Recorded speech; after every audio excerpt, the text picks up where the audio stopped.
Quand j'étais enfant, j'avais une peur irrationnelle de notre sous-sol. Mais si je le dis moi-même, notre sous-sol était plutôt effrayant pour un enfant. C'était un sous-sol assez grand. Il y avait un canapé en forme de L en plein milieu du sous-sol, juste devant une colonne de support en bois. Devant le canapé se trouvait le grand et vieux téléviseur BO que nous avions là-bas, sur lequel étaient branchées toutes nos consoles de jeux vidéo. L'aménagement du sous-sol a été aménagé comme un grand cercle faisant le tour du canapé. Il y avait un stand et une table dans un coin, un vieux bar dans l'autre coin, avec la porte de la buanderie derrière lui, et puis dans l'autre coin, le plus proche des escaliers, se trouvait la porte de la petite salle de sport de mon père. Mon père louait l'étage de la maison à une vieille dame nommée Ruth. Nous n'avions donc accès qu'au premier étage et au sous-sol. Mon père traînait habituellement dans le salon au premier étage. C'est pourquoi nos jeux vidéo étaient tous en bas sur la télé merdique, parce que notre père ne traînait pas vraiment là-bas. Je suis le plus jeune frère. J'ai 2 frères aînés. J'avais entre 6 et 8 ans lorsque cela s'est produit. Mes frères aînés n'étaient pas à la maison. Ils devaient donc jouer avec d'autres enfants. Il n'y avait que ma mère et moi à la maison à ce moment-là. Mon père était probablement au travail. Habituellement, je jouais à des jeux vidéo avec mes frères au sous-sol, donc je n'avais pas peur. Mais comme j'étais seul, je me souviens avoir été un peu effrayé en descendant les escaliers. Cette porte de sous-sol était nulle, parce qu'elle ne restait pas ouverte par défaut. Elle se refermerait lentement, à moins que quelque chose ne soit placé devant elle pour la maintenir ouverte. Cela m'a fait me sentir encore plus isolé de l'étage et de ma mère. Je jouais à tous les vieux jeux vidéo qui me plaisaient à l'époque, seul sur ce canapé gris moelleux. Le moindre bruit dans le sous-sol me faisait mettre mon jeu en pause et regarder dans la direction dans laquelle je l'entendais. Il y avait toujours des bruits effrayants venant de la buanderie, et même si je m'y attendais, ils m'effrayaient encore parfois. Mais c'était généralement des sons familiers. Mais lorsque j'ai entendu un bruit inhabituel venant de l'intérieur de la buanderie, j'ai mis ma partie en pause. Ce n'était pas le bruit de la machine à laver ou du claquement de la chaudière, c'était le bruit de quelque chose tombant sur le sol et rebondissant 1 ou 2 fois. Je me souviens avoir sauté du canapé et couru à l'étage pour trouver ma mère en lui disant « Il y a quelqu'un au sous-sol ». Je me souviens de la réaction calme de ma mère qui me demandait ce qui s'était passé, puis m'expliquait que personne n'était là-bas. Pour que je me sente mieux, elle est redescendue au sous-sol avec moi. Elle ouvrit la porte de la buanderie, alluma la lumière et regarda à l'intérieur pendant quelques secondes. Puis elle a fermé la porte et a dit « Il n'y a personne là-dedans ». Naturellement, je me sentais mieux et elle remonta à l'étage. J'ai recommencé à jouer aux jeux vidéo. Je ne me souviens pas combien de temps s'est écoulé avant que je remonte à l'étage pour prendre une collation. Ma mère préparait déjà le dîner. Je me souviens qu'il faisait noir maintenant, ce qui n'a fait qu'ajouter à ma peur du sous-sol. Le sous-sol avait 2 petites fenêtres qui laissaient entrer un peu de lumière pendant la journée, donc la nuit, il faisait complètement noir là-bas. Mais j'ai fini par y retourner. Finalement, j'ai entendu le bruit du chauffage de la buanderie, mais il était extrêmement fort. Je me suis retourné et j'ai remarqué que la porte de la buanderie était maintenant ouverte. Je me levai du canapé et me dirigeai lentement vers la porte de la buanderie. Il faisait noir à l'intérieur. J'avais peur d'allumer la lumière. Je voulais juste fermer la porte. J'ai rassemblé assez de courage pour courir vers la porte et la claquer. Puis, j'ai couru vers le canapé. Pour une raison quelconque, je me sentais plus en sécurité sur le canapé. Je suppose que pour une raison quelconque, je n'ai pas trouvé une seule fois qu'il était étrange que la porte soit ouverte comme par magie maintenant, même après que ma mère l'avait fermée plus tôt. La prochaine chose dont je me souviens, c'est d'avoir entendu la voix d'un homme derrière moi.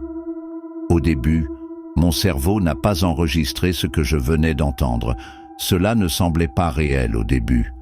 Je me suis retourné et j'ai vu un homme à l'air maladif assis dans la cabine dans le coin du sous-sol, le bras sur la table et la tête appuyée sur son poing. Il a dit « Mon Dieu, comme tu as grandi !» J'étais gelé. Je ne pouvais même pas crier. J'ai juste regardé l'homme dans le coin, la bouche grande ouverte, tremblante. Il s'est lentement levé dans cette posture courbée, et il semblait qu'il commençait lentement à marcher vers moi en disant « Votre mère ne me laisse pas vous voir, les gars ». J'ai finalement pu crier et je me suis précipité vers les escaliers. Je criais « Maman !» tout le chemin jusqu'à la cuisine. J'ai claqué la porte du sous-sol et je l'ai verrouillée. J'ai crié et j'ai dit à ma mère qu'il y avait un homme en bas. J'ai vu son expression et elle était pétrifiée. Elle a appelé le 911. Et, étrangement, je ne me souviens pas de ce qui s'est passé quelques instants avant l'arrivée de la police. Je me souviens juste d'un groupe de policiers arrivés et descendus au sous-sol. J'étais avec ma mère et un policier dans une pièce sécurisée pendant qu'ils le trouvaient.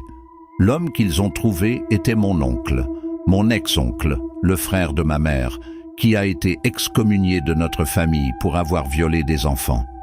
Nos parents n'ont jamais voulu qu'il s'approche de nous, et ma mère ne voulait pas non plus avoir de contact avec lui. Il est entré par effraction dans la maison et s'est caché dans le sous-sol depuis Dieu sait combien de temps. Je ne connaissais même pas son visage, car la dernière fois que je l'avais vu, j'étais un bébé. Je ne l'ai pas revu depuis. Il est retourné en prison pendant 4 ans supplémentaires pour un autre crime sexuel. Nous ne savons pas où il se trouve actuellement.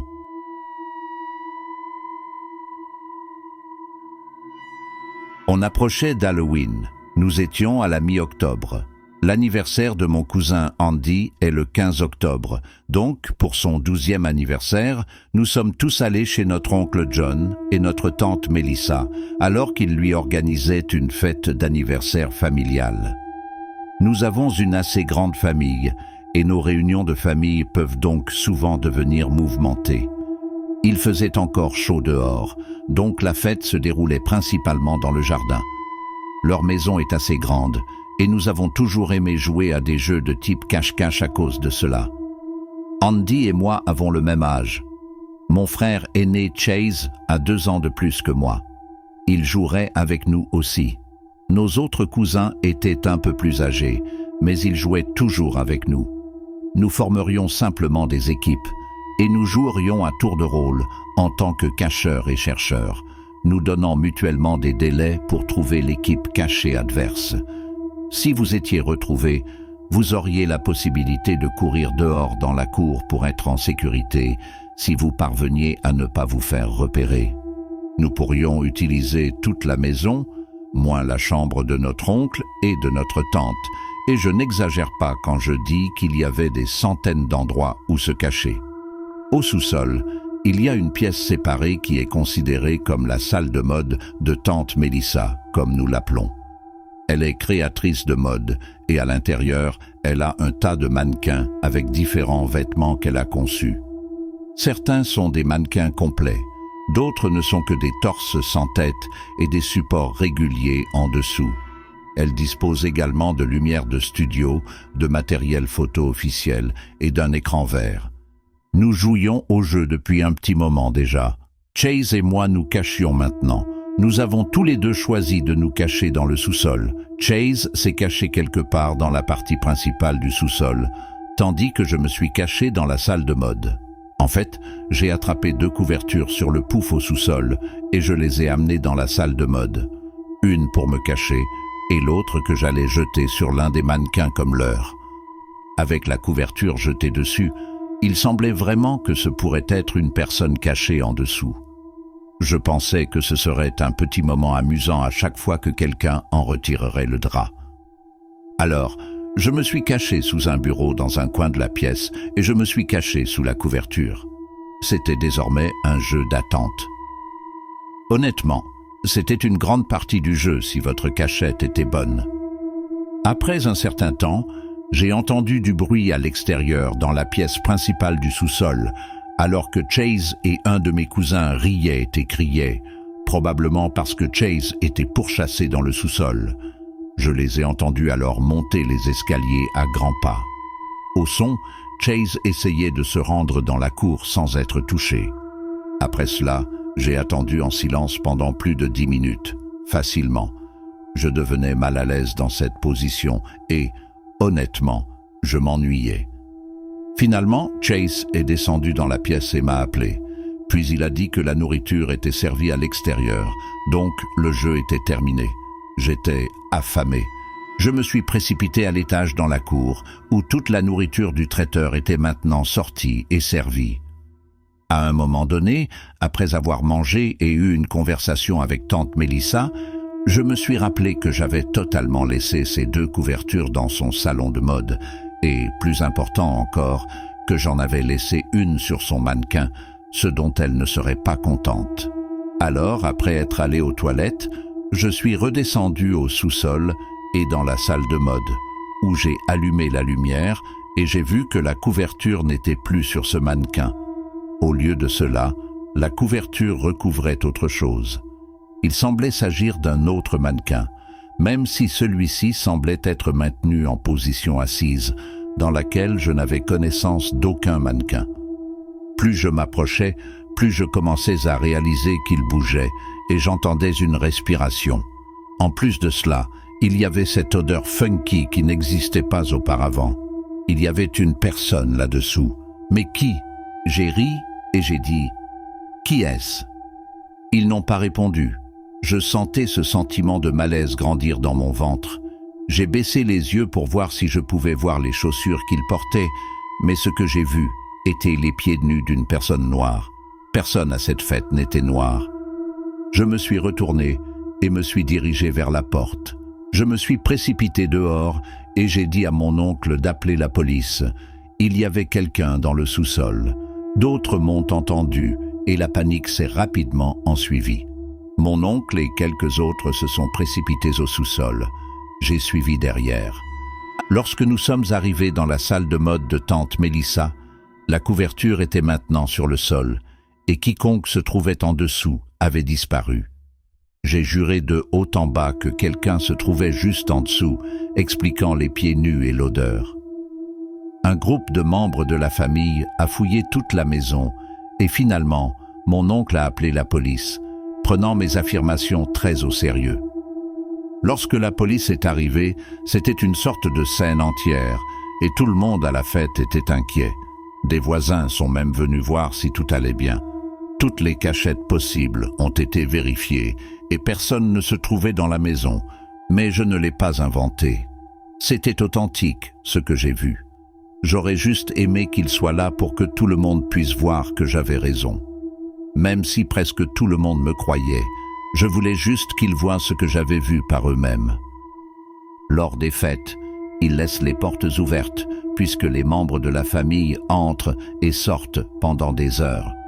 Il n'est donc pas choquant que quelqu'un de la rue ait pu entrer directement. Peut-être une personne sans abri, ce qui expliquerait l'odeur. Tout cela semblait toujours aussi fou, et c'est certainement un souvenir obsédant.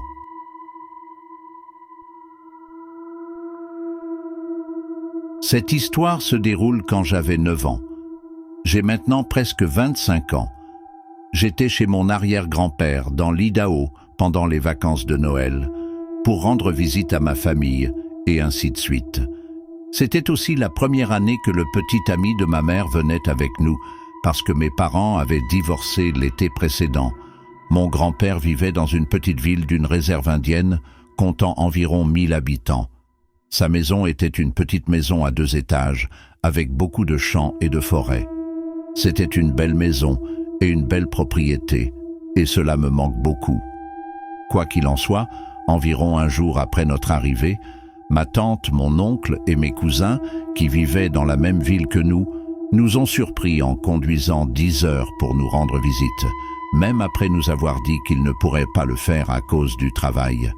C'était amusant car, à l'époque, mes cousins et moi étions proches. Un soir, mon oncle, ma belle-tante et mon cousin, qui habitaient juste à côté de mon grand-père, sont venus rendre visite à tout le monde. Les adultes ont commencé à parler de choses pour adultes. Alors mes cousins, Sam, qui avait 9 ans, Evan, qui avait 12 ans, et Kennedy, qui avait 10 ans, et moi, avons décidé de descendre au sous-sol et de jouer à notre jeu de monstres. La façon dont ce jeu était joué était que Sam et Evan étaient les monstres. Ils se sont cachés dans le sous-sol avec les lumières complètement éteintes et Kennedy et moi avons dû les retrouver. Ils faisaient du bruit pour que nous puissions les trouver plus facilement, mais pas complètement. Ensuite, si nous nous approchions d'eux, ils faisaient des bruits de monstres et nous poursuivaient, Kennedy et moi, et nous devions courir vers le haut des escaliers, qui était notre zone de sécurité. Je sais que c'était un jeu un peu stupide d'y penser maintenant, mais à l'époque, c'était plutôt effrayant et vraiment amusant. Quoi qu'il en soit, Sam et Evan sont descendus se cacher et nous ont dit d'attendre 2 minutes avant de descendre pour les retrouver. Kennedy et moi avons attendu à l'étage, puis nous sommes descendus. Comme d'habitude, il faisait complètement noir en bas. La seule lumière venait du poêle à granulés et de la lune qui brillait à travers la fenêtre. Même si nous savions que seuls nos cousins se cachaient, c'était quand même assez effrayant à cause de l'obscurité et du silence. Environ 5 minutes plus tard, Sam et Evan ont sauté et nous ont fait peur, puis nous ont poursuivis à l'étage. Nous avons décidé de jouer un autre tour. Nous avons attendu 2 minutes, puis sommes redescendus. Cette fois, je suis parti en premier. En descendant, nous avons entendu Evan ou Sam heurter le mur, ce qui m'a fait sursauter. Nous avons continué à marcher quand j'ai soudainement remarqué une silhouette debout devant la fenêtre. Je me suis arrêté et j'ai tendu la main pour arrêter Kennedy. Elle s'est un peu énervée et a dit « Allez, pourquoi tu t'arrêtes ?» Je n'ai rien dit, mais j'ai montré la fenêtre, lui montrant la silhouette. Kennedy le remarqua, puis murmura « Sam, Evan, nous avons besoin que vous arrêtiez le jeu.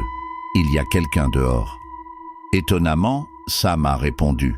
Je pensais qu'il aurait voulu continuer le jeu et ne rien dire. Il a dit « Vous mentez, les gars. Vous avez juste peur. » Je commençais à m'énerver parce qu'il ne voulait pas nous croire. Les gars, sérieusement, regardaient la fenêtre au-dessus de la télé. Ensuite, nous avons vu Sam et Evan émerger de dessous la table de ping-pong que mon grand-père avait pour nous, et ils ont levé les yeux. Evan a juste ri un peu et a dit « C'est probablement oncle Stan juste dehors en train de fumer. » Je savais que ce n'était pas mon oncle Stan parce qu'il fumait toujours dehors, sur le porche, juste à côté de la porte d'entrée. Je l'ai dit à Evan, puis Sam, l'air très ennuyé, a dit « Alors c'est probablement grand-père qui est en train de vérifier la maison. Vous le connaissez? Il vérifie toujours si la maison a des problèmes. Si cela vous inquiète, alors montez et vérifiez. » Je suis monté à l'étage pour vérifier, faisant semblant de chercher quelque chose. Je suis entré dans le salon, et tous ceux qui étaient censés être là étaient là, assis dans le salon. Ce n'était pas oncle Stan, mon grand-père ou quelqu'un que nous connaissions. Mon estomac s'est effondré. Il y avait certainement quelqu'un là-bas. Je ne voulais pas le dire aux adultes parce que j'avais peur qu'ils ne me croient pas.